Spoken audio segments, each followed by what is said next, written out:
Je vais partager l'écran. Vous allez me dire si c'est bon.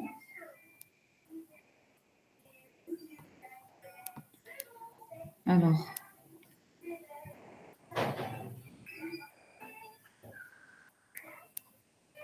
Chapitre 1.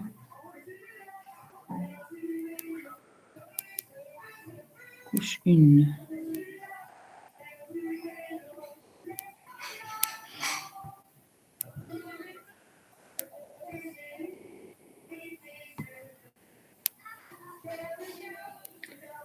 Bien, alors, est-ce que vous arrivez à voir le partage? Oui, madame. D'accord. Donc, je vous entends. Bien, alors, je vous rappelle juste que vous avez raté une séance jeudi passé. Je ne sais pas, est-ce que la déléguée Raihna. Donc, jeudi passé, vous avez raté une séance à 13 heures, je pense, ou à 13 heures, oui.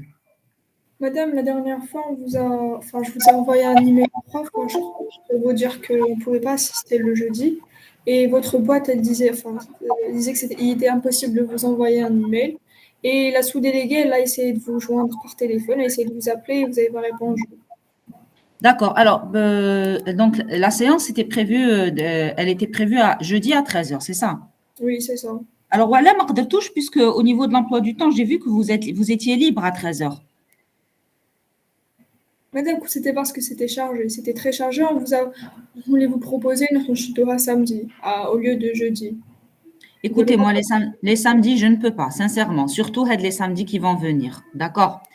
Et je vous rappelle que vous devez faire un minimum de 2 fois 1h30 par semaine. C'est-à-dire, vous devez, pour qu'on avance correctement au niveau du module, on doit assurer 1h30 2 fois par semaine. Donc, la première séance. Mardi, Pardon? Mardi, on a l'extraction de l'information. Oui, mardi, je peux le faire si vous voulez le matin. Le matin ou bien vous voulez le matin ou bien l'après-midi? On va voir avec les profs parce que normalement à 8h, on a anglais. On va essayer de parler avec les autres profs et on va vous dire. Voilà, essayez de me dire s'il vous plaît le plus vite possible parce que je ne veux pas que vous soyez encore en retard par rapport à la B. Les étudiants de la B, sincèrement, ils sont sérieux par rapport à vous. Ils sont à l'heure. Donc, 9h40, moi, je commence mon cours parce que tout le monde est là. Donc, il est presque 9h moins 10. Vous êtes à 31. Ce n'est pas tout le monde qui est là. Je vais commencer mon cours. Ils vont commencer à m'interrompre parce que je dois accepter les étudiants au fur et à mesure. Donc, sincèrement, pour le déroulement du cours, vous n'êtes pas au top, je vous dis sincèrement. Prenez exemple la section B, 9h40, tout le monde est là, on commence notre cours et ils sont à l'heure, c'est-à-dire que quand on se met d'accord sur les séances, ils respectent. Parce que je me rappelle que j'ai déjà envoyé un email à la déléguée disant qu'on avait 2 séances, le dimanche à 9h40 et le jeudi à 13h. Elle m'a accusé réception. Elle n'a pas dit que ce n'était pas possible ou qu'il y avait un inconvénient. Donc, on s'était mis d'accord. Normalement, si vous voulez reporter une séance, vous devez m'avertir 48 heures à l'avance. D'accord? Vous devez m'avertir 48 heures à l'avance pour que je puisse moi aussi me programmer parce que je n'ai pas que cette section. J'ai d'autres sections. Donc, j'enseigne dans d'autres sections. Donc, j'ai un autre emploi du temps aussi chargé que le vôtre. D'accord? Donc, moi aussi, il faut que j'organise mon emploi du temps. Et deuxième remarque, je voudrais qu'on puisse commencer le cours à l'heure, c'est-à-dire que les étudiants, je peux vous donner 5 minutes de battement, c'est-à-dire 9h40, 9h45, mais pas au-delà de 9h45. D'accord? C'est-à-dire, essayez de considérer les cours en ligne comme étant des cours en présentiel. D'accord? Il faut venir à l'heure et on termine à l'heure. Moi, je ne vous retiens pas au-delà de 9h, de 11h. Je ne vous retiens pas au-delà de 11h, mais il faut qu'on commence à l'heure. C'est-à-dire, si on commence à 9h40, pour moi, je peux vous libérer. 11h, vous êtes libre. D'accord?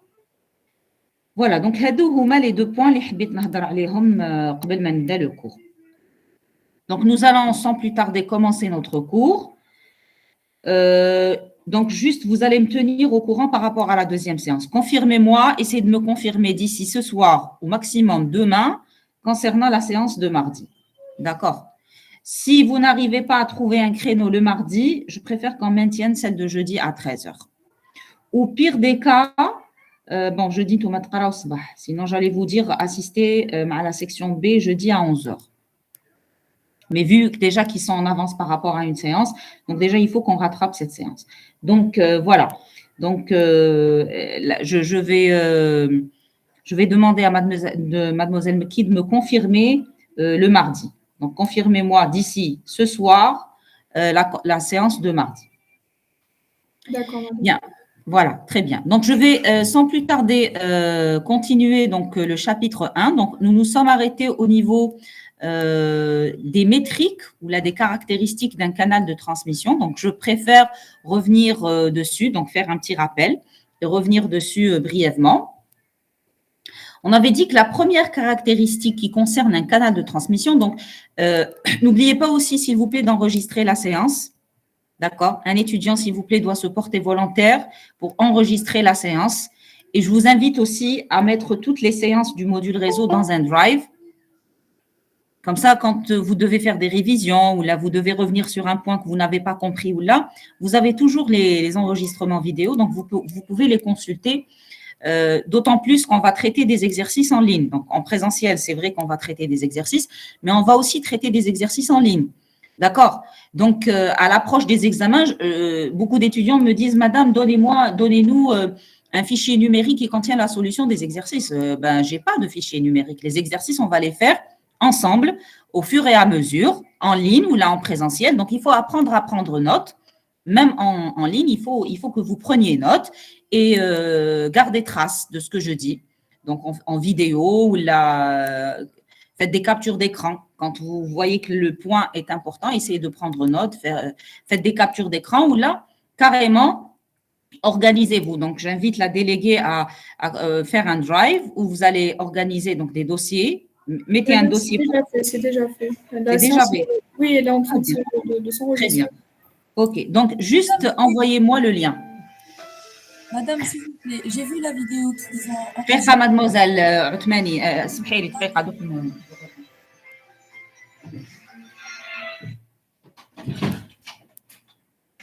فريد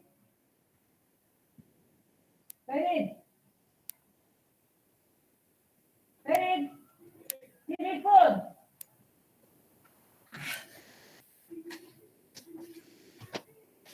Oui, mademoiselle. Je vous entends. Madame, je vous écoute. J'ai vu la vidéo qu'ils ont enregistrée de la séance précédente et il y avait des coupures au niveau de l'encapsulation. Je n'ai pas bien entendu. Donc, vous n'étiez pas présente? Oui, madame. Écoutez, les absents, pour moi, les absents ont toujours tort, d'accord? Si vous voulez, en présentiel, je peux revenir sur ce point. Mais là, si je m'amuse à revenir sur chaque point, pour en plus des gens qui n'étaient pas présents au cours, sincèrement, je ne vais pas pouvoir avancer, d'accord? Donc, en présentiel, je peux revenir sur ça. Rappelez-moi, mademoiselle, en présentiel, je vais revenir brièvement sur l'encapsulation et la décapsulation, vu que ce sont des points importants dans la communication réseau. Donc, rappelez-moi, semaine al-jaya, Inch'Allah, dimanche prochain, rappelez-moi de vous réviser ça. Sinon, à la fin de cette séance, si vous êtes libre ou là, à la fin de la séance de mardi, est-ce que vous serez libre après, lors de la fin de la séance? Oui, madame. Voilà, si vous serez libre, je peux faire un petit rappel de 11 heures, à partir de 11 heures.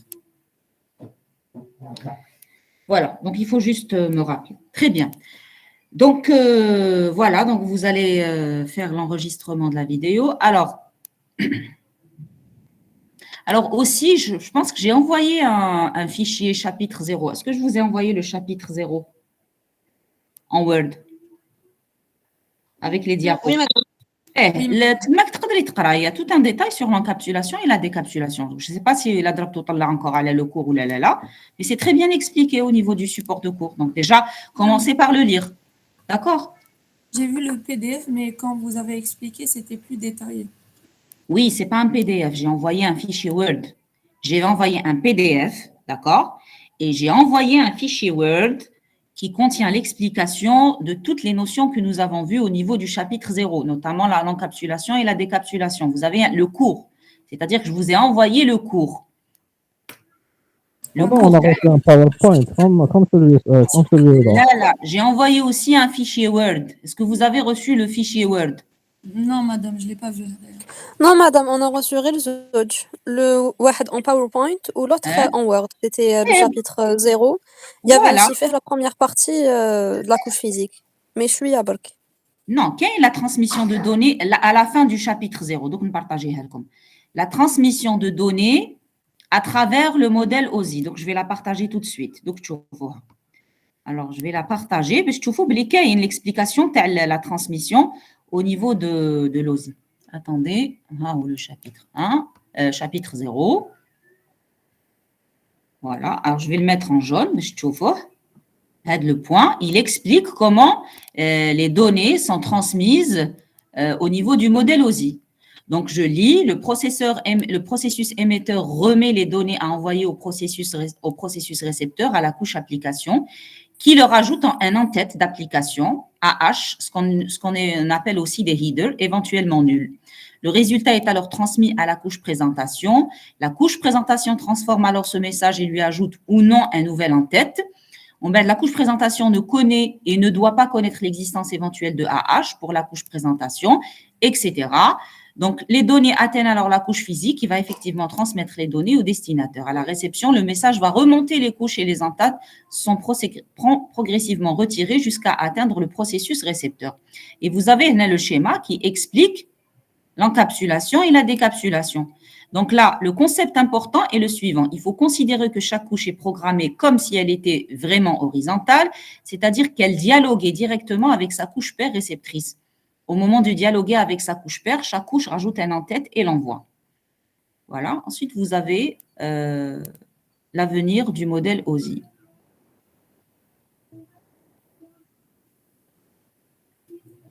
Les 7 couches du modèle OSI. Voilà. Bon, il n'y a pas de souci. Donc, à la fin de la séance, je peux revenir sur ça. On continue donc notre cours. Oui, on a la dernière fois. Donc, on a les caractéristiques de la couche physique. Donc, maintenant, nous allons commencer par les caractéristiques d'un canal de transmission, c'est-à-dire du support de transmission. Et on avait dit que la première ou le premier élément ou la première caractéristique d'un canal de transmission, c'est la bande passante, qui est notée W et qui est mesurée en Hertz. Donc, on avait dit que la bande passante d'une voie de transmission, on l'appelle aussi la largeur de bande. C'est quoi? C'est l'intervalle de fréquence dans lequel les signaux sont convenablement reçus. Donc, il faut considérer que W, c'est quoi? C'est comme un intervalle de fréquence où une F1, c'est la fréquence minimale et F2, c'est la fréquence maximale.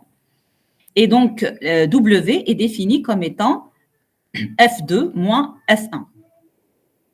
Et on avait donné exemple sur la ligne téléphonique. Et on avait dit que la ligne téléphonique, c'est-à-dire le réseau de commutation, ne laissait passer que des fréquences qui étaient comprises entre 300 et 3400 Hz, ce qui nous donne une bande passante qui est égale à 3100 Hz. Donc, j'explique, la bande de fréquence, ou la fréquence, la bande passante, elle est précisément calculée pour le réseau téléphonique. C'est-à-dire pour le réseau de données, c'est une autre plage de fréquence.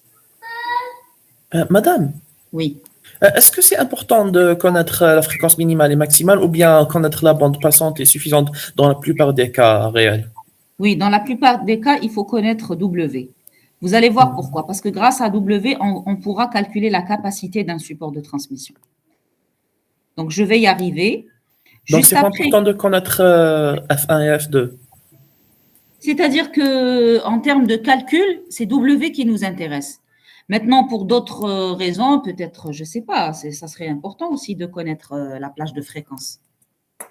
D'accord? Tout dépend où je vais dire. Une donnée, elle est importante, tout dépend où je vais dire la donnée. D'accord? C'est le besoin. Comment tu vas utiliser cette donnée et pourquoi tu vas utiliser cette donnée. Donc, deuxième rapport, ou la deuxième caractéristique d'un canal de transmission, c'est le rapport signal sur bruit. Donc, ce rapport-là, il est mesuré en décibels. Et le rapport signal sur bruit, il est important. Pourquoi? Parce que tout canal de transmission subit des bruits. Alors, c'est quoi les bruits? Quand on parle de bruit, c'est quoi un bruit? Ouais, le bruit, c'est un signal. Qui met le signal qu'on va transmettre? D'accord? C'est ça un bruit. C'est un autre signal qui vient se superposer sur notre signal. Donc, là, je vais envoyer des données. Donc, je vais générer un signal qui va aller d'une source à une destination. Seulement, le signal TI, quand il va parcourir le câble, il y a d'autres signaux qui sont générés par d'autres équipements électromagnétiques qui se trouvent sur le champ, sur mon champ de communication. Par exemple, des moteurs, des avions, n'importe quel équipement qui est susceptible de générer des signaux. D'autres signaux radars de télécommunication. Donc, les signaux, ils vont se superposer sur mon signal. Et lorsque d'autres signaux se superposent sur mon signal, qu'est-ce qui se passe? Eh bien, mon signal sera déformé. Et si mon signal sera déformé, mon récepteur ne va pas le recevoir correctement. D'accord? Donc, c'est ça un bruit. Je vous donne l'exemple. Lorsque vous embarquez dans un avion, on vous demande toujours d'éteindre votre numéro, votre téléphone. Voilà. Parce que votre téléphone va générer d'autres signaux. On va essayer de vous joindre durant un vol, d'accord? On va essayer de vous envoyer des SMS, on va essayer de vous appeler. Tout ça, c'est quoi? Tout ça, c'est des signaux. Le pilote, il a besoin d'avoir une communication avec les stations qui le guident, qui le dirigent. Et si tout le monde, si tous les passagers avaient leur téléphone allumé, ils vont recevoir plein de signaux. Le pilote, lorsqu'il devra contacter une station centrale pour, par exemple, lui dire s'il peut atterrir ou pas, eh bien, il y aura des perturbations.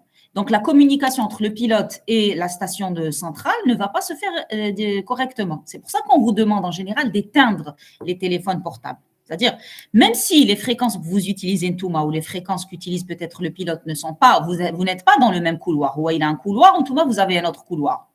C'est-à-dire, les télécoms, c'est une plage de fréquence et d'autres types de communication, d'autres plages de fréquence, qui m'allaient les militaires, par exemple, les services militaires, mais ils ne la fréquence, ils ont une plage de fréquence au-delà des fréquences de télécommunication. Voilà, parce qu'ils sont prioritaires, donc il ne faut pas qu'il y ait un chevauchement entre les signaux. D'accord? Mais, donc, chaque spécialité en général a une bande passante. Surtout, je parle des spécialités ou des activités critiques, qui m'a l'aviation, qui m'a les militaires, qui font la surveillance, etc. Donc, les signaux terna, il ne faut pas qu'ils s'interposent sur d'autres signaux, sinon ils vont déformer la nature du signal d'origine. Et le signal d'origine sera perturbé. D'accord? Donc, c'est ça un bruit. Donc, il ne faut pas imaginer un bruit comme étant différente de ce qu'on fait. Non, ce sont des signaux. Seulement, ce sont des signaux qui altèrent le signal principal. Les bruits. Et donc, les bruits, ils sont caractérisés, ce ne sont pas des bruits constants. C'est-à-dire, parfois, ils jouent, parfois, ils méconouchent. D'accord? Donc, on ne peut pas mesurer le rapport S sur B à un instant T. C'est pour ça qu'en général, on le calcule comme étant une moyenne. D'accord? On a un intervalle de temps entre T1, par exemple, et T1 plus delta, et je calcule le bruit, et je fais un rapport S sur B. Si le rapport, normalement, il y a un seuil, parce que si le rapport est supérieur à 3 décibels, en général, on dit que les communications sont de mauvaise qualité. D'accord?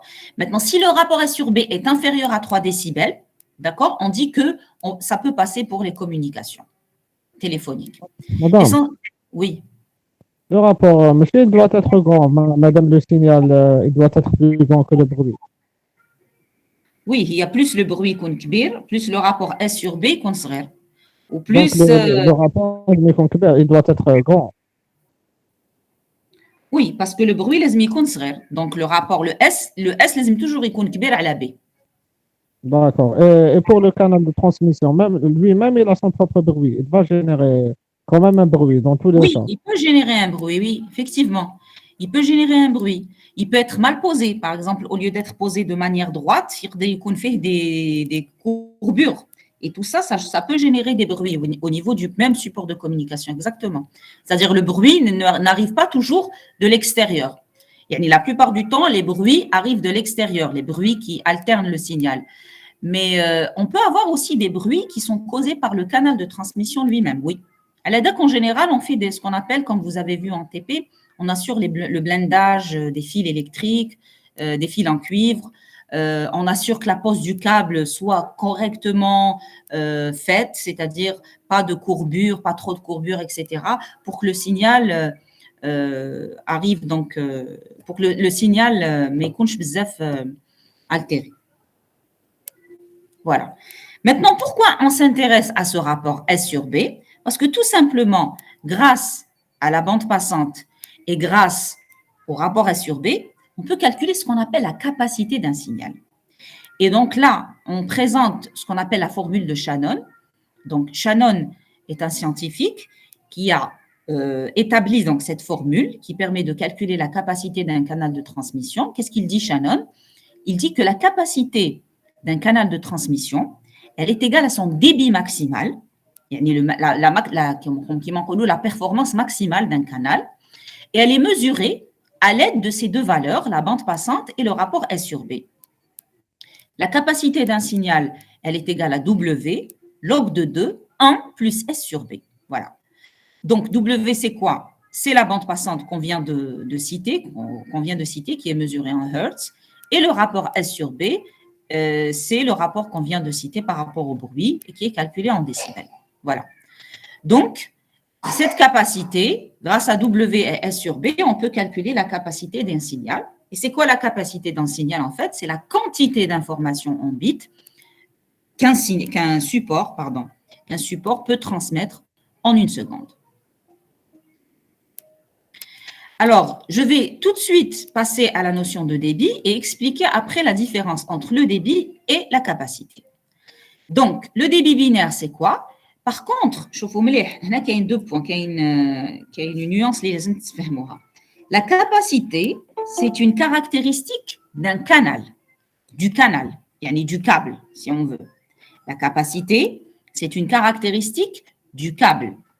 Par contre, le débit, c'est une caractéristique de la transmission. Est-ce que vous arrivez à faire la différence?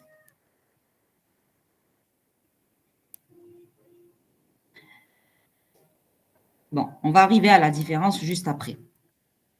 Lorsque je dis que le débit binaire D d'un circuit de données est égal au nombre de bits transmis effectivement par seconde. On peut dire aussi que si grand T est le temps de transmission d'un bit, alors le débit, c'est 1 sur T et il est mesuré comme la capacité en bits par seconde. Maintenant, essayez de comprendre la différence entre la capacité et le débit. Pour essayer de comprendre, je vous donne l'exemple suivant. Vous avez donc un amphithéâtre qui peut contenir 500 étudiants. Mais à un instant T donné, il ne contient que 100 étudiants. Donc là, essayez de me dire, où est la capacité? Est-ce que C égale à 500 et D égale à 100 ou bien c'est le contraire? C'est le débit qui est égal à 500 et la capacité qui est égale à 100. La capacité 500 et débit 100. Ah, c'est comme l'ampère et le volt, non? L'ampère et le volt. L'ampère. Ah, l'ampère et le... Voilà, enfin, je ne sais pas, c'est par rapport... Alors, l'ampère et le volt, oui. Essayez de me rappeler, parce que là, c'est la notion de l'ampère et le volt. L'ampère, c'est la capacité et le volt, c'est la vitesse avec laquelle l'électricité est transmise, je pense. Le volt, c'est la puissance du signal. Là.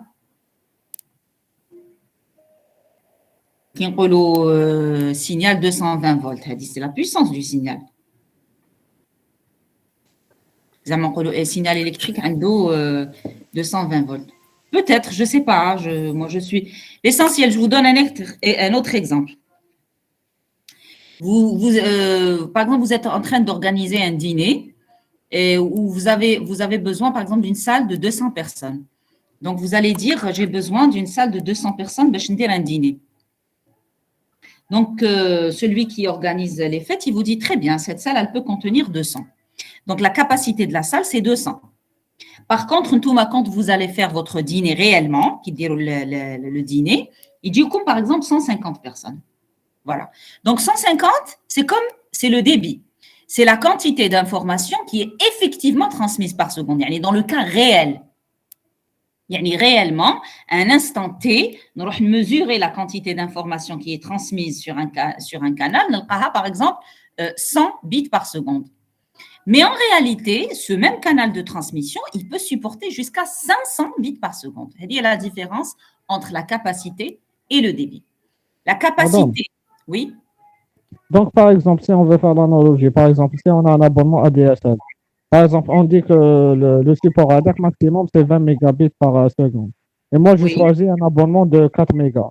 Le 4 mégas, c'est mon débit et 20 mégas, c'est la capacité. Oui, voilà, c'est ça. C'est-à-dire que la capacité, c'est quoi? C'est le débit max. Le maximum. يعني le maximum que peut fournir un canal. هذاك هو la capacité. Madame, on peut dire que la capacité, c'est le débit maximal. Bien sûr, oui.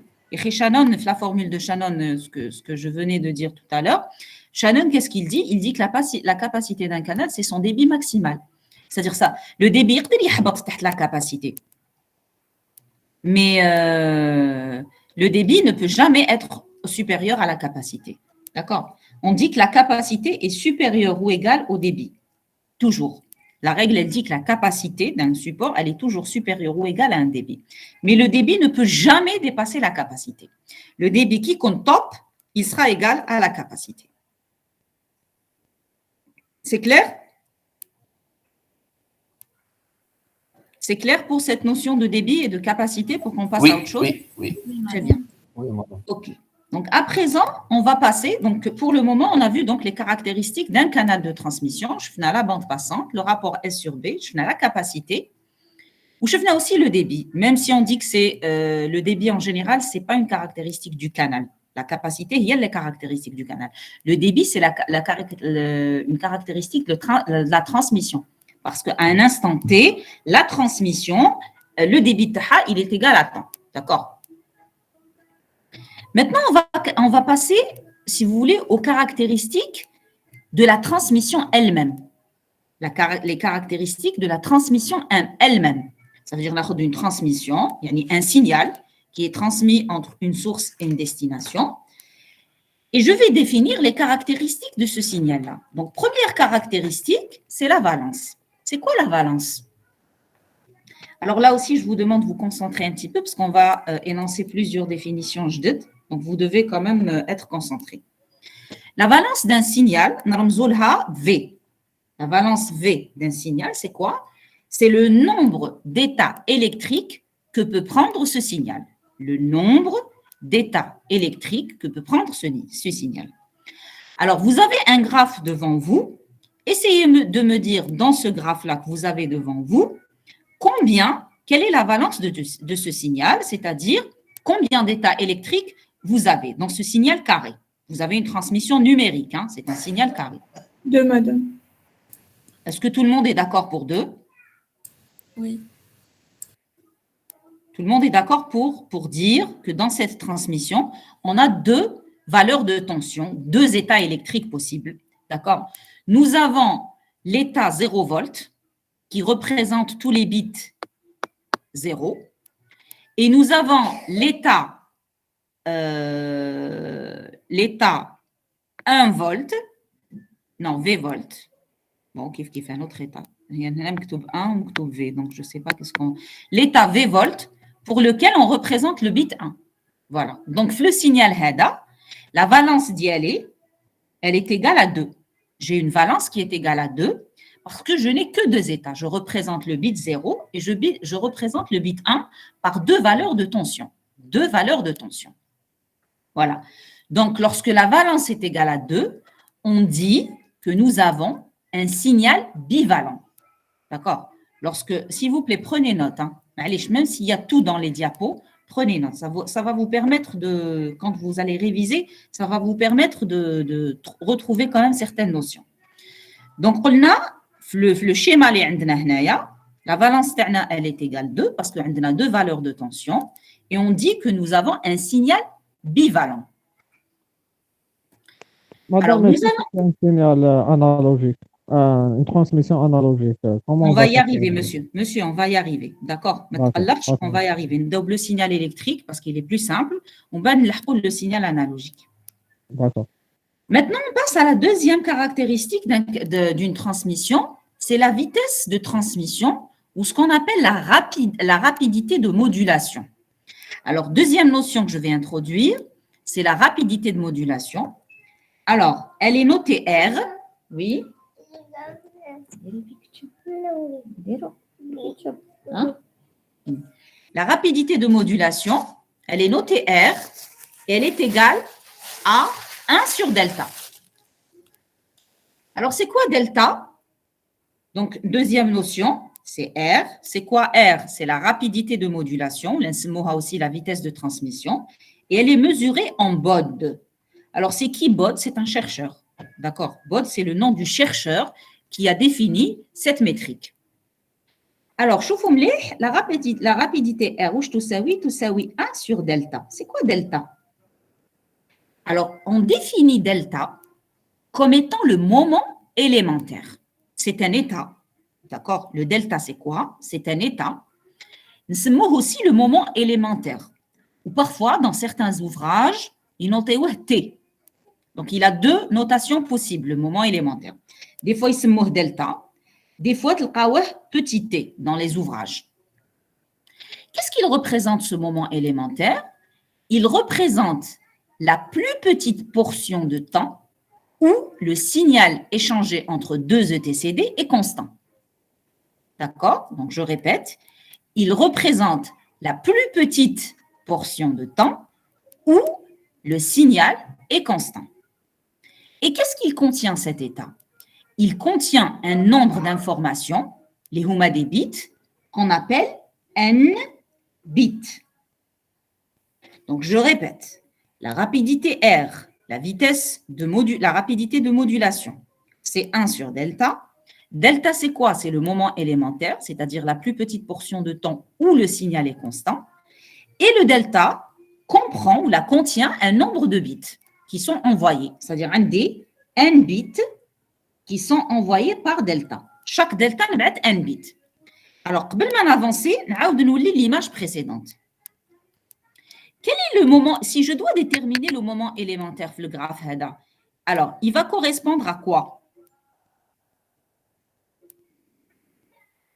Où est le delta dans le graphe? Si je dois, par exemple, définir le moment élémentaire, comment je vais le définir au niveau du graphe?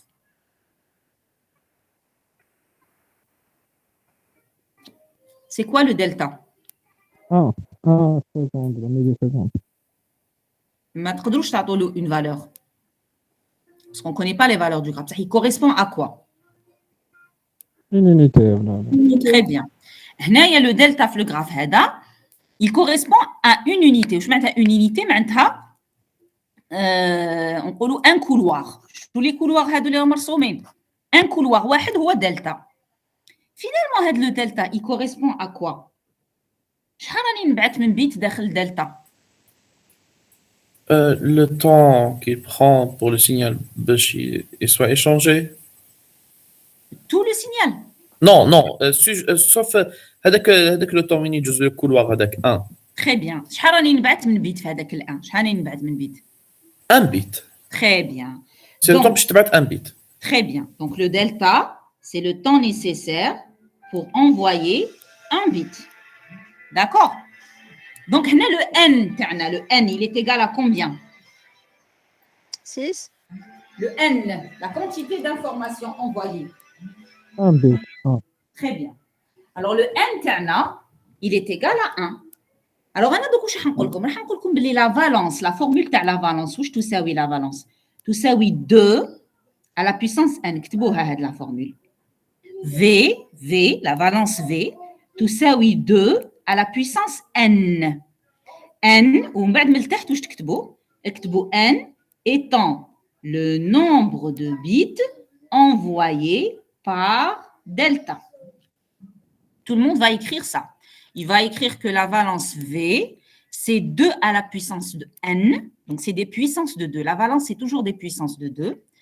La valence, c'est 2 à la puissance n. N étant le nombre de bits envoyés par delta. Donc, في حالة ما إذا نبعت 1 bit par delta, la valence واش تساوي 2 à la puissance 1 ou تساوي 2. فهمتوا علاه هنا في هذا الجراف la valence تساوي 2؟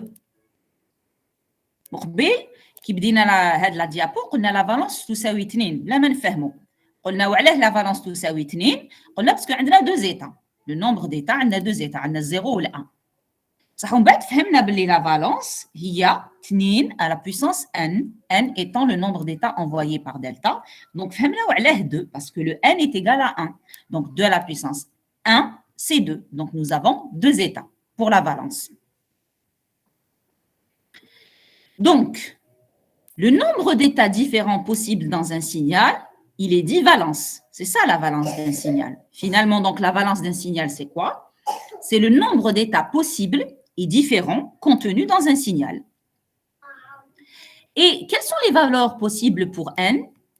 Les valeurs possibles pour le petit n, ce sont 1, 2, 3, 4, ce qui nous amène à dire que la valence, quelles sont les valeurs de la valence? Lorsque n égale 1, puissance de 2. Très bien, c'est les puissances de 2. C'est 2, 4, 8, 16, etc.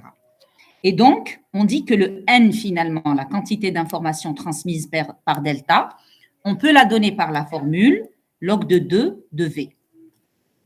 Parce que V, c'est 2 à la puissance n, donc on va retomber sur le n. D'accord? Le n, qui est le nombre de bits transmis par delta, c'est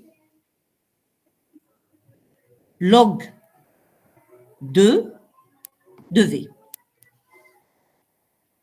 Et donc, lorsque la valence est égale à 2, je suis en train d'envoyer un bit par delta, qui sont représentés par 0 et 1. Et lorsque la valence est égale à 4, combien de bits j'envoie par delta?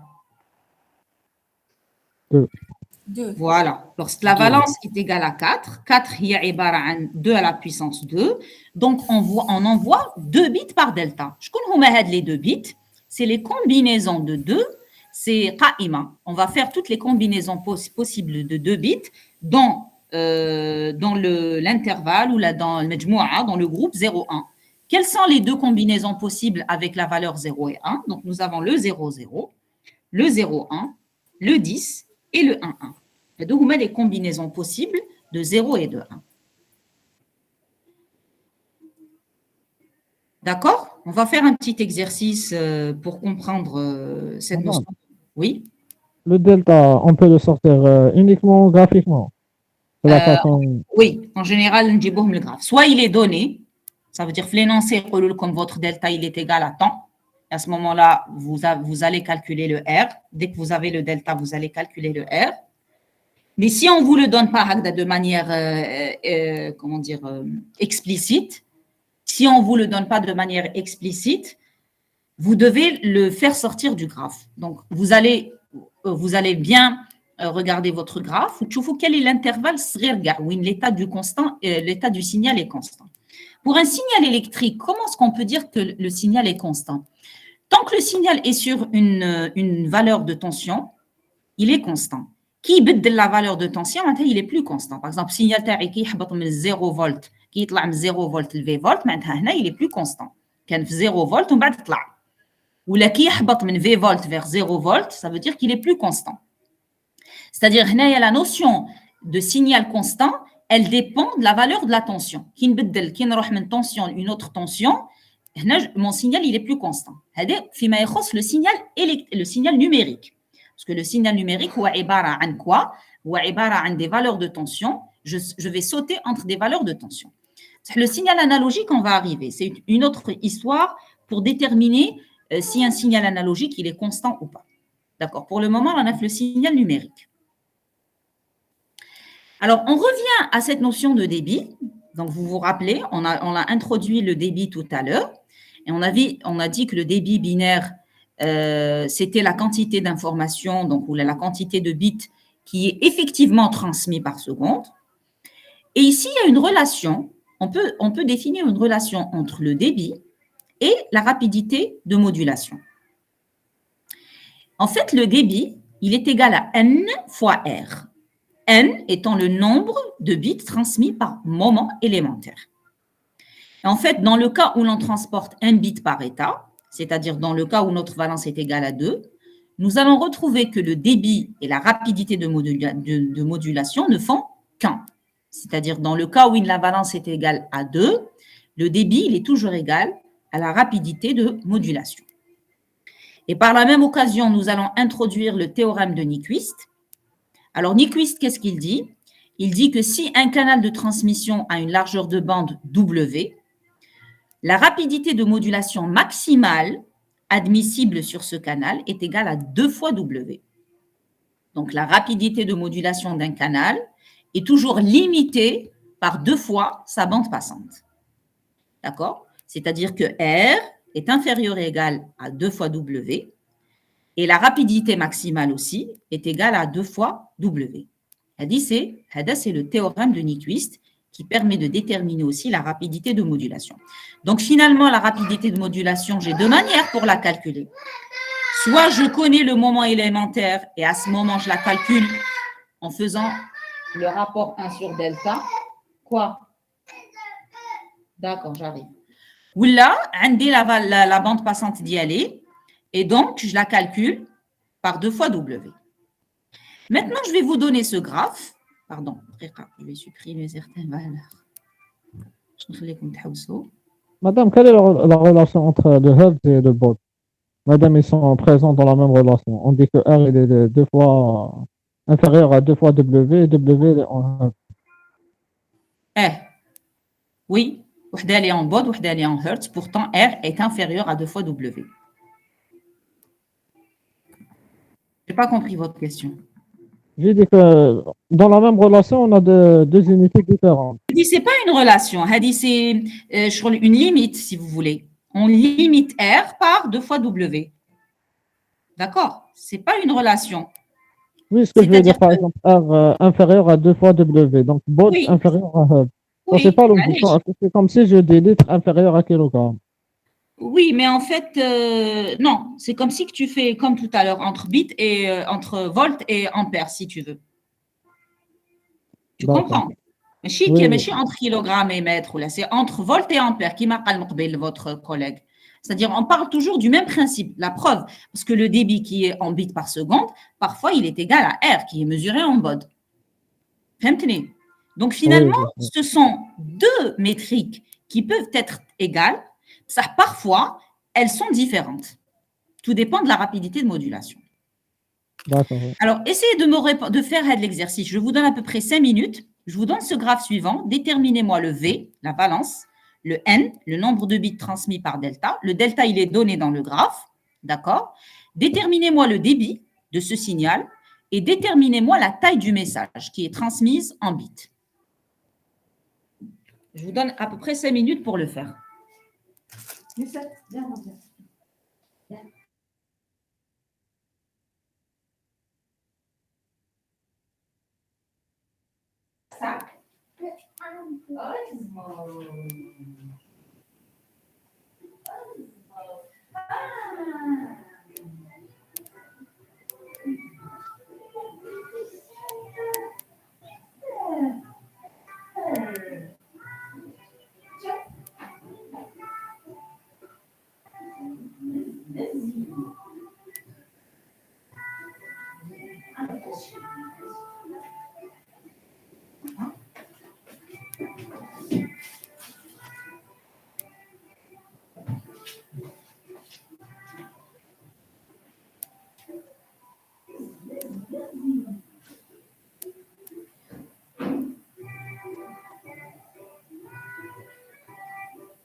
Alors, donc, la valence du signal. Alors, je vais voir les réponses. Alors, la valence du signal. On commence par la valence. Alors, combien de valeurs de tension nous avons dans ce signal? Très bien, 4. 4 valeurs de tension. D'accord. Le signal d'Yali, il passe par 4 valeurs de tension. Plus V, 2V, 0V, 3V, et je reviens à plus V. Donc, ma valence, elle est égale à 4. Pourquoi? Parce que j'ai 4 valeurs de tension différentes dans ce signal. Maintenant, quel est le N? 2. Bon, Deux. 2, très bien. Alors, est-ce que Femme tout d'abord, le delta, comme il est égal à 1 milliseconde, donc le delta, si on a le delta, on peut calculer R, c'est 1000 baud, parce que c'est 1 sur 10 puissance moins 3. On transforme toujours, les calculs, on transforme toujours le milliseconde en seconde.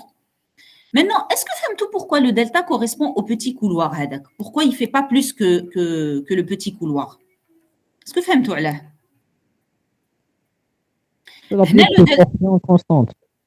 هنا le delta il a été donné. بصح لو كان قلت لكم انتوما تجبدوهم لو غراف.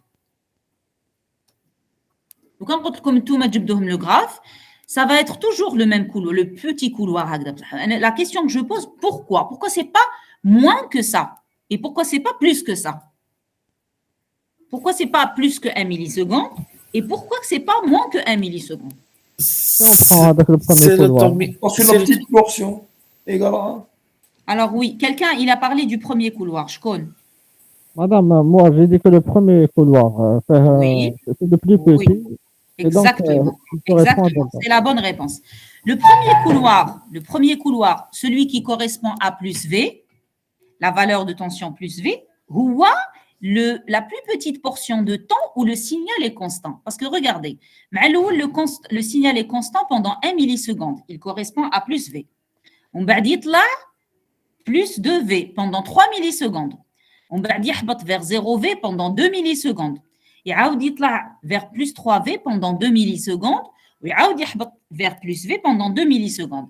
Donc, parmi les valeurs de tension, je connais l'intervalle de valeur de tension le plus petit, c'est le premier couloir qui correspond à plus V.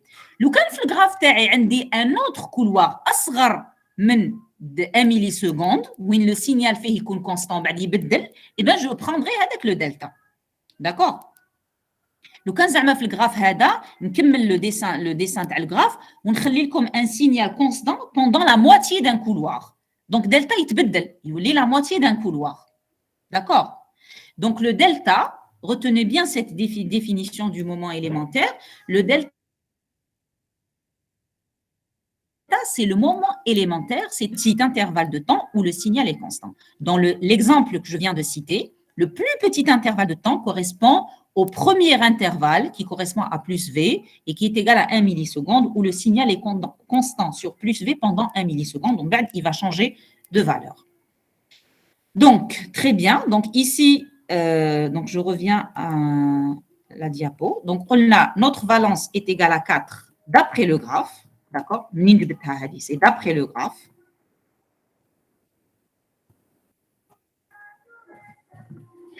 N est égal à 2. Qui fait que N est égal à 2? Parce que tout simplement, j'ai calculé la valence, 4. 4, c'est quoi? C'est 2 à la puissance 2. C'est 2. C'est 2. 2 puissance 2.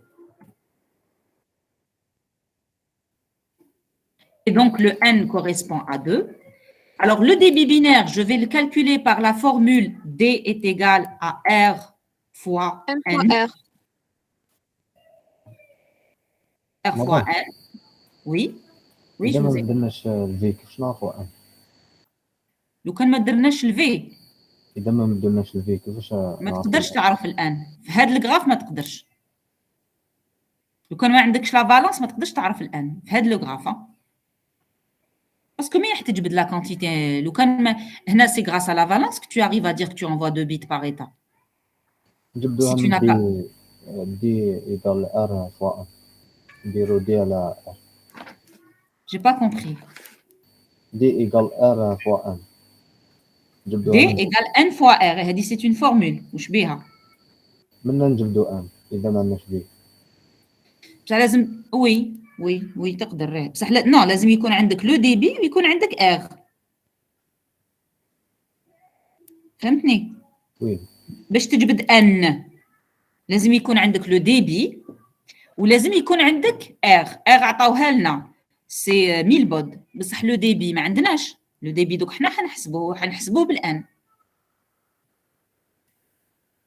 d'accord Madame, donc N, ça se calcule. Mais on ne peut pas voir ça, le graphe là. oui n ça se calcule mais ça se calcule à partir de la valence et la valence parfois en fait la valence dans la majorité du temps elle est déduite du graphe d'accord. La valence, il y a d'autres formules pour calculer la valence. Par exemple, la taille d'un message sur le nombre d'états, etc. Mais en général, la valence, elle est déduite du graphe parce qu'elle correspond aux différents états possibles que peut prendre un signal. C'est ça la valence, en fait. Et vous savez aussi que la valence est égale à 2 à la puissance n. Donc, n, dans la majorité des cas, n est toujours déduite de V. V est déduite du graphe et N est déduite de V. En fait, vous allez voir. Oui. Pour la rapidité, لو كان ما مدوناش لو دلتا قلتي كان ما مدلكمش لو دلتا ما نقدرش نحسبوا الار بصح vous nous avez dit qu'il y a deux façons de comment calculer R. R, comme c'est soit vous... Oui. Oui, mais il faut avoir W. Et encore, quand tu as W, tu maximises le R, mais tu ne sais pas si c'est la vraie valeur de R à un instant T. D'accord. En fait, vous allez voir que tout dépend de l'énoncé. Tout dépend de l'énoncé. C'est-à-dire, ما كاش طريقة واحدة اللي نحسب بها. ما كاش زعما لو ان ما نقدرش نقول لكم توجور اون لو كالكول هكذا ولا لو ار توجور اون لو كالكول هكذا على حسب لينونسي تاعكم كيما في هاد لينونسي عطاوكم لو دلتا وعطاوكم الار وقال لكم حوسوا على دوطخ زيليمون بالك نعطيكم vous allez voir que في la série d'exercices qu'on va traiter parfois c'est à vous de chercher le delta d'accord ça par contre يعطيوكم le message يقول لكم soit le message suivant une suite de 0 et de 1 transmis est représenté par le signal suivant, déduisez le delta. Donc, tout dépend des données. On a un contexte, on a un énoncé, on a des données qui sont énoncées. À partir de ces données-là, on va essayez de tirer d'autres informations. Donc, pour le moment, fait l'exemple, le delta مدوهولنا ou la rapidité مدوهولنا, la valence جبدناها من le graphe, qui جبدنا la valence, on a pu calculer n, déduire n en fait. Et si on a n et on a r, donc on peut calculer le débit. Qui met la taille du message? منين نجبدوها? C'est la dernière question. Justement, oui. La taille du message, oui, Bobo. La taille du message, هنا لاحظوا مليح راح نجبدوها deux choses. نجبدوها من le graphe Le débit, madame. نجبدوها sur عندنا le n. D'accord, عندنا le n. Donc على بالنا باللي chaque delta نبعثوا فيه 2 bits. وفي le graphe عندنا le nombre de d'états. عندنا كاع les moments élémentaires. Donc نحسب شحال عندي من couloir. عندي 1 2 3 4 5 6 7 8 9 10 couloirs. عندي 10 couloirs, يعني 10 delta. Et je sais que dans chaque delta, j'envoie 2 bits. Donc, si vous voulez, قاعدة ثلاثية, نجبد la taille du message. Voyez, j'ai combien de delta dans ce graphe? عندي من delta في هذا الجراف. 10 Voilà. 10. عندي 10 delta. وانا على بالي باللي le nombre de bits qui est envoyé vers delta c'est n. وانا نعرف n. n c'est 2. Donc شحال راني نبعث من bit؟ راني 20. نبعث voilà 20 2 fois 10. Voilà. Donc je suis en train d'envoyer 20 bits. Voilà. Donc tout dépend de l'énoncé. D'accord? On a une dernière partie, donc on va essayer aussi de la faire. Vous allez voir, après je vais vous donner une série d'exercices. La séance prochaine, Inch'Allah, on a comme une série d'exercices où tu vois les différents exercices qui sont énoncés. On va essayer de les traiter. Alors, très bien, donc je vais sauvegarder ça pour vous envoyer les diapos après. Madame, on peut faire sortir la taille du message de débit. Oui, alors, Asna, débit, oui, parce que débit, il met le nombre de bits envoyés en 1 seconde. D'accord? Le débit, c'est quoi? C'est 2000 bits fi ثانية واحدة. Donc, en 1 seconde, نبعث 2000 bits. نشوف الجراف تاعي ونشوف شحال عندي le temps. On a 10 millisecondes, madame. Voilà, عندي 10 Ah millisecondes. oui, on trouve la même chose, madame. Voilà, donc علاقة ثلاثية في 10 millisecondes نحولهم للسكوند, donc 10 puissance moins 3 secondes, 10 puissance moins 3 شحال نبعث, donc نبعث 20 bits. Oui, tu peux faire ça aussi.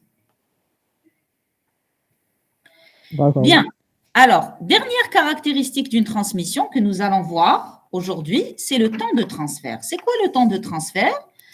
Le temps de transfert d'un message, il est égal toujours au temps d'émission plus le temps de propagation.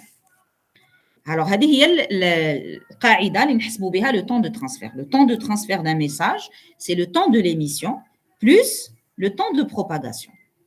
C'est quoi le temps d'émission? Alors, on se moque le temps d'émission ou là, parfois, on aussi le temps de transmission.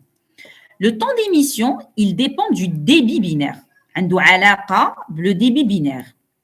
C'est le délai qui s'écoule entre le début et la fin de la mise d'un message sur une ligne de transmission. D'accord? Retenez bien, c'est la mise d'un message sur une ligne de transmission. Comment je calcule le temps d'émission? C'est la taille du message à envoyer sur le débit binaire. D'accord? Plus il compte le débit kbir, plus le temps d'émission il compte صغير. Je répète, plus il compte un débit kbir, plus le temps d'émission il compte صغير. Maintenant, le temps de propagation, c'est quoi? Le temps de propagation, c'est le temps nécessaire à un signal pour parcourir un support d'un point à un autre. Donc, شوفوا مليح la différence. الأول, c'est le temps nécessaire pour charger le message sur le support. Donc, شحال لازم لي من الوقت باش نشارجي الميساج تاعي لي بيت تاعي نخرجهم من l'unité centrale ديالي ونحطهم في السيبور دو ترانسميسيون à travers la carte réseau. Donc, le débit هذا تاع la carte réseau. Parce que شكون يخرج لي les données? C'est la carte réseau. هي اللي تخرج لي les données. Donc, le temps d'émission, c'est le temps nécessaire باش نشارجي الميساج تاعي نحطو في la voie de transmission. Le temps de propagation, c'est quoi? C'est le temps que le message تاعي parcourt le support de transmission باش يلحق la destination. Et donc, ce temps de propagation, il dépend de la nature du support. Parce que lorsque je propage des données sur une fibre optique ou là, je propage les données sur un câble coaxial, ce n'est pas la même chose. D'accord? Il dépend de la distance. Propager des données sur 1 kilomètre ou la propager des données entre deux PC qui sont dans une même maison, ce n'est pas la même chose. D'accord? Donc, comment je calcule le temps de propagation? C'est la distance parcourue par le message sur la vitesse de propagation sur le support. Et donc, plus la vitesse le support tkun kbira, qui m'a fait la fibre optique, d'accord? Plus le temps de propagation يكون صغير. Donc, le temps d'émission, il dépend du débit et le temps de propagation, il dépend de la vitesse du support. Et donc, plus le support est de meilleure qualité, plus le temps de propagation est rapide. Voilà. Bon, on a pris comme un autre exemple aussi, je te fais la différence. C'est l'exemple que je donne toujours, c'est un château d'eau. Vous avez un château d'eau, comme un château d'eau, il sert بالماء, comme un canal, il roule le château d'eau vers une maison. D'accord? Donc, on a la même chose. Le temps de transfert de l'eau du château d'eau, le temps باش الماء يروح من château d'eau حتى la maison. C'est quoi? نقسموه en deux parties. نقسموه en deux parties. La première partie, c'est le temps d'émission. معناتها الماء راح نفرغوا من الشاطو دو للكانال. Plus la vanne تاعي تكون محلولة بزاف, plus الماء يتدفق بزاف. Donc c'est le débit. هذا c'est le temps d'émission. Plus نحل la vanne, نحل بزاف la vanne, الماء يبدا يتدفق من الشاطو دو للسوبور. لو كان نغلق la vanne نزيرها, يبقى الماء يطيح بالعقل, يسيل بالعقل. هذا c'est le temps d'émission. ومن بعد الماء هذا اون فوا يلحق الكانال هذا يلحق لو كانال تاع ديستريبيسيون واش لازم يدير لازم يمشي اترافير لو كانال يروح يجري اترافير لو كانال حتى يلحق لا ميزون دونك هذه هي لو طون دو ترانسفير دو لو سي دابور لو طون دو سون ايميسيون دونك لازم نخرجوا من الشاطو دو فير لو كانال وهنا جو ديبون دو ديبي دو لا فان ومن بعد لو دوزيام طون سي لو طون دو بروباغاسيون سي لو طون نيسيسير pour aller de la vanne, c'est-à-dire du début du canal, vers la maison. Voilà, donc c'est un temps qui est divisé en deux parties. Donc, pour mieux comprendre cette notion, je vous invite, on va essayer de faire ensemble l'exercice. En fait, c'est le premier exercice de notre série. Dans cet exercice, donc je vais lire l'énoncé de l'exercice. Dans cet exercice, nous avons deux stations qui s'échangent de l'information via un satellite de communication situé à 36 000 km de la surface de la Terre. Donc, on a deux stations terrestres qui essayent de communiquer à travers un satellite. La vitesse de propagation du signal sur le support de transmission qui est l'air, parce qu'ici, on utilise un support immatériel, c'est l'air, entre le satellite et une station terrestre, elle est égale à celle de la lumière, c'est-à-dire 300 000 km par seconde. Supposons que l'une des stations émet un message vers l'autre station d'une taille de 800 bits. Donc, la taille de mon message, elle est égale à 800 bits. Et avec un débit binaire de 64 bits par seconde. Première question, calculer le temps de transmission de ce message, ou le temps d'émission, le premier temps. On doit calculer le premier temps, le temps d'émission de ce message. Aux deuxième question, on doit calculer le temps de transfert, c'est-à-dire émission plus propagation. D'accord? Donc, taille du message. Oui, très bien. Je vais revenir vers le partage.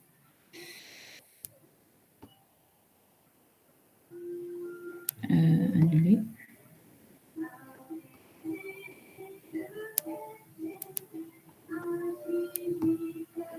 Voilà. Donc, j'ai essayé de résumer les données. On a comme données. On a la distance entre la Terre et le satellite, c'est 36 000 km.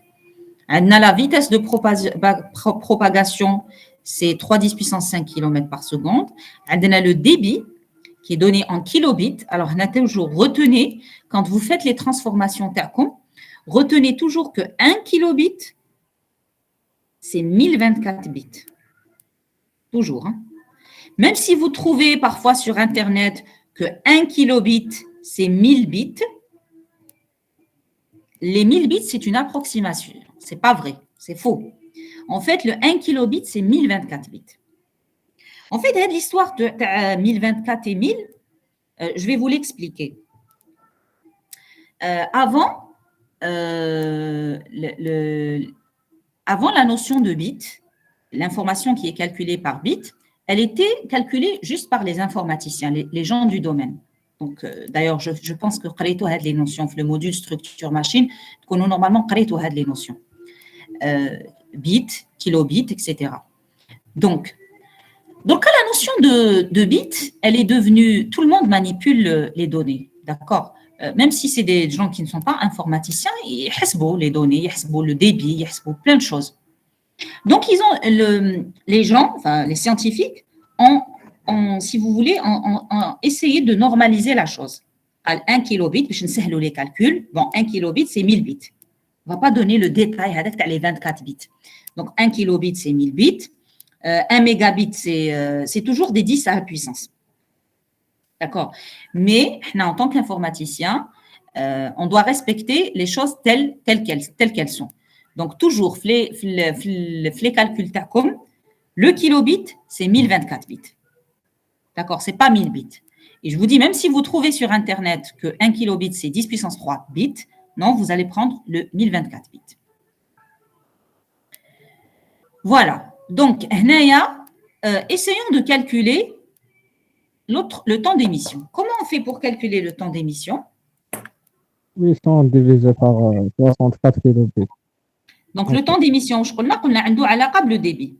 C'est la taille du message, les 800 bits sur le débit. Donc, le débit, on le kilobit par seconde, le bit par seconde. On قسموا la taille du message à le débit. Je vous invite à faire ce calcul. نمحي les résultats. ونجو نخدموهم كيف.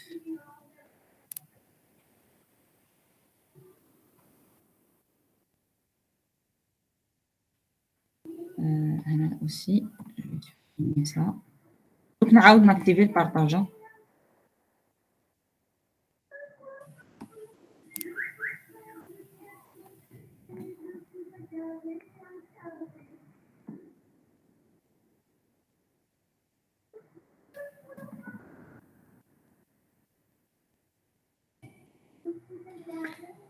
Bien, alors je vais réactiver le partage.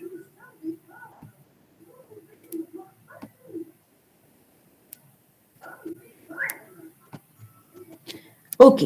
Alors, on commence donc par le temps de transmission. Le temps de transmission, c'est le temps d'émission. C'est la taille du message sur le débit. Quelle est la taille du message taille?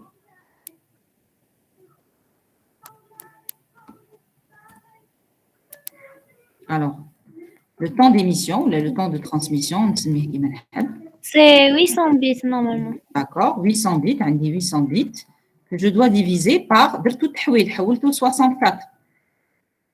64 kilobits, حولوها le bit par seconde. Donc, 65 536. 64. C'est 64 fois 1024. 64 fois 1024 bits par seconde. هنا شحال تعطيكم 800 sur 64 fois 1024. شحال تلقاو؟ حسبوا لي هذا الرابور. C'est 25 sur 2048. Eh, donc عطيوني le résultat. 0,012. 0,012. هكذا. Oui. Très bien, à peu près. Donc, si on doit exprimer ça en millisecondes, parce que هذا c'est en secondes. شحال نقولوا 0,12 millisecondes. هكذا. ولا 1,2 millisecondes. En millisecondes, nous avons 10 puissance. 12 millisecondes. Oh non, c'est 12. Voilà, 12 voilà. C'est à peu près 12 millisecondes. Voilà. Donc, le temps d'émission, le temps nécessaire pour charger le message sur l'air, c'est la taille du message sur le débit. Donc, c'est 12 millisecondes. Maintenant, pour trouver le temps de transfert, le temps de propagation. Le temps de propagation, c'est la distance sur la vitesse. C'est la distance sur la vitesse. Alors, la distance, la distance entre une station et le satellite, c'est 36 000 km. Ou la vitesse de propagation, aussi, c'est la vitesse de la lumière, c'est 3 10 puissance 5 km par seconde. Donc, on a kilomètre par kilomètre, mais le résultat est en seconde. Alors, est-ce que tout le monde est d'accord pour ça?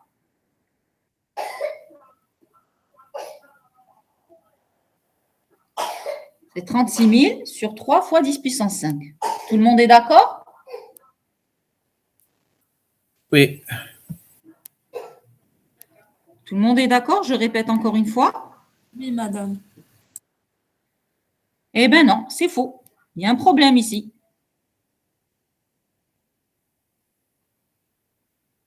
Madame, la distance, monsieur, ils vont passer par le satellite 2 fois. Non, non. Comment?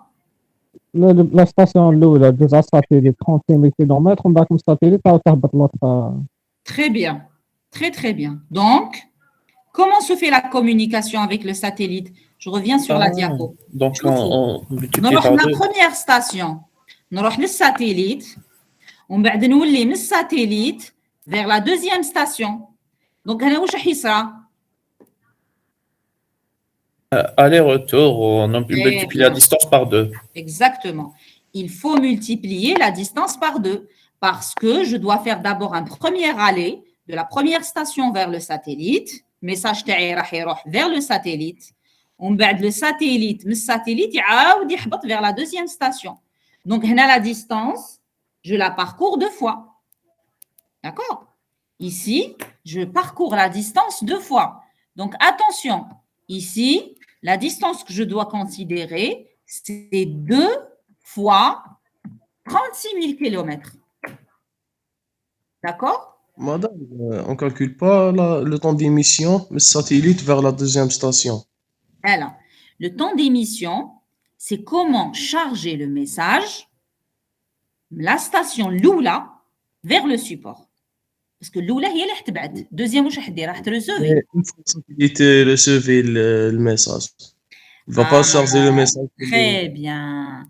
هذا سؤال جيد مهم وهذا السؤال donc on va le traiter. Pour le moment, on va pas calculer le temps. On va le considérer comme étant comment dire? Donc on oublie le temps, il est insignifiant par rapport au temps de l'émission. Pour le moment, on va garder ça. Tu vas voir l'exercice مازال ما خلاص. Donc كي ندخلوا في les modes de transmission, نبداو نقراو على الدوبلكس, full duplex ou half duplex, نعاودوا نراجعوا هاد la question. D'accord? C'est une très bonne question. واش نقول لك temporiser, la prochaine séance on va la traiter. Pour le moment, on va considérer que le temps nécessaire pour que le message يخرج من la station A يروح للساتellite ومن بعدين من الساتellite يروح la station B, هي normalement كي يلحق la station B يبدا يدخل vers le microprocesseur. Donc هذاك le temps باش le message يدخل la station B كاين un temps, effectivement كاين un temps. D'ailleurs la preuve, le message خدا وقت باش يدخل. Donc la même chose لازم باش يخرج. Donc لازم ياخذ وقت باش يعاود يدخل في la station B. بصح pour le moment on va ignorer هذا le temps. On va se dire يدخل normalement. Pour le moment, on va ignorer le temps. On va dire que c'est un temps qui est tellement petit qu'on va on va l'ignorer par rapport le temps ternal et mais on va revenir sur cette question. D'accord? Donc là, pour expliquer le double de la distance, je vais dire que le message va aller de A vers satellite, SAT, et puis du SAT vers B. Je te fais le 2 à la distance. Donc, le temps de propagation, c'est 2 fois 36 000 sur 3 10 puissance 5. 0,24. OK. Apprenez les chiffres après la virgule. 0,0 E. 2,4. Non, زيدي اعطيني مرة ثلاثة واش كاين؟ Non, ما كاش. Il n'y a que ça, 0,024. 0,24. Ah, 0,24, d'accord. Donc, c'est 240 millisecondes à peu près. Donc, 240 millisecondes. D'accord. Donc, je connais le temps de transfert en faisant l'addition entre le temps d'émission, qui est 12 millisecondes, plus le temps de propagation, qui est à 240 millisecondes. Donc, on va obtenir un temps de transfert qui est égal à 250 à peu près millisecondes. Donc, c'est le temps de transfert. C'est à peu près 250 millisecondes. Voilà. Donc, l'exercice, l'exercice 1 de la série 1, d'ailleurs, donc, nous allons la série. Nous allons la série, nous allons la diapo. Nous allons la série 1, nous allons la diapo. Et donc, qu'est-ce qu'on va faire? La séance prochaine, vous allez me confirmer la prochaine séance, mardi ou le jeudi. On va terminer la suite du cours et on va revenir vers cet exercice pour essayer de calculer le même temps dans 3 modes de communication. Parce que les modes de communication, on a 3 modes. On a le simplex, le half duplex et le full duplex. Je vais parler brièvement de ces modes. Simplex, la A تبعت للB ومن بعد كي يلحق الميساج الB تعاود تبعت للA. Pas en même temps. C'est en séquentiel. Ça veut dire A تبعت للB وبعد B تعاود تبعت للA. حتى يلحق الميساج الB باش تبعت له. هذا le simplex. D'accord? C'est une direction. بعد عندنا le half duplex. Non, le simplex غلط فيها. Ce que je viens d'expliquer en fait c'est le half duplex. نروح من A للB ومن بعد من B للA. في le full duplex le message يروح من A للB ومن B للA en même temps. كيما في التليفون. كي تكونوا تهضروا في التليفون les deux correspondants يقدروا يهضروا en même temps. أنا نهضر معاك وأنت تهضري معايا. هذا c'est le full duplex. Mais le half duplex non, لازم d'abord أنا نهضر قبل وبعد كي نكمل الهضره انت تهضري. Je vous donne l'exemple du talkie-walkie. Deux personnes qui parlent sur un talkie-walkie ne peuvent pas parler en même temps. لازم الأول يهضر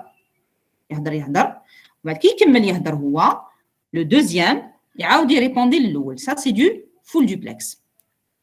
Pardon, ça c'est du half duplex. C'est en séquentiel. Donc là on va retraiter la même question. نعاودوا نتيديوها نعاودوا نحسبوها. هذا le temps de transfert نعاودوا نحسبوه في le cas du full duplex et في le cas du half duplex. Vous allez voir qu'il y a une petite différence entre le temps. Il y a une petite différence. Et donc, je vais aborder la question qui a été posée par votre camarade tout à l'heure. Est-ce qu'il faut considérer que lorsque le message arrive au niveau de la station B, est-ce qu'il y a un temps pour que le message entre au niveau de B? Parce qu'on est en train de voir que finalement, le message pour sortir de A vers l'air, c'est du temps. Donc, il a le droit de se poser aussi la question. Est-ce que le message qu'il haq le B, le B, il va consommer aussi du temps? Donc, toutes ces questions, on va essayer de les aborder la prochaine séance, Inch'Allah. Voilà. Donc, sur ce point, donc, je termine le cours d'aujourd'hui. N'oubliez pas de me confirmer, s'il vous plaît, la prochaine séance d'ici ce soir. Je compte sur vous, hein, la déléguée ou un autre étudiant, s'il vous plaît. Prenez cette responsabilité et informez aussi vos camarades. D'accord? Donc, une fois que vous allez me donner cette date, moi, je vais diffuser à vos camarades. Donc, le plus tôt possible, tout le monde ait l'information avant mardi, Inch'Allah. Très bien. Donc, je vous remercie. Je vais tout de suite envoyer donc, le cours et la série d'exercices. Et donc, à très bientôt. Voilà, je vous remercie. Madame. Oui. J'aimerais savoir, demain, on aura cours ou pas? Demain? Non. Non, lundi. Parce que d'après l'emploi du temps, on a un cours. Oui, allez, allez. Comme un cours. En fait, il y a non. L'emploi du temps, le groupe, la section, donc le cours lundi au dimanche, on a lundi. C'est en présentiel. Ah oui, effectivement, oui. Il y en 2 sous-sections. La section تتقسم على زوج. Donc le cours اللي نديرو dimanche نعاودو lundi. Maintenant lundi à quelle heure قولوا لي parce que انا البروبليم lundi غدوه نخرج. نخاف ما نلحقش. Mais si ça vous arrange, on peut le faire à quoique je préfère mardi matin. S'il Ok, vous plaît, madame. confirmez-moi, Faut soit voir avec, mardi, faut voir avec le délégué, شوفوا، madame. Moi, قولوا je vous لي dis juste ça. mardi ou la jeudi. D'accord. Ok, madame. أنا mardi je suis disponible. ما تاخذوليش بك mardi à 13h parce que نقري على 3 على الوحدة. Mardi à 13h نقري la B. Plutôt نقري la B, voilà. Donc il حبيتو mardi matin. D'accord. Il faut voir avec la déléguée. D'accord, madame. Et Merci. voilà, essayez de me rendre la réponse من العشية إن شاء الله. D'accord, Inch'Allah. Merci. D'accord. Ok, je vous remercie. Merci.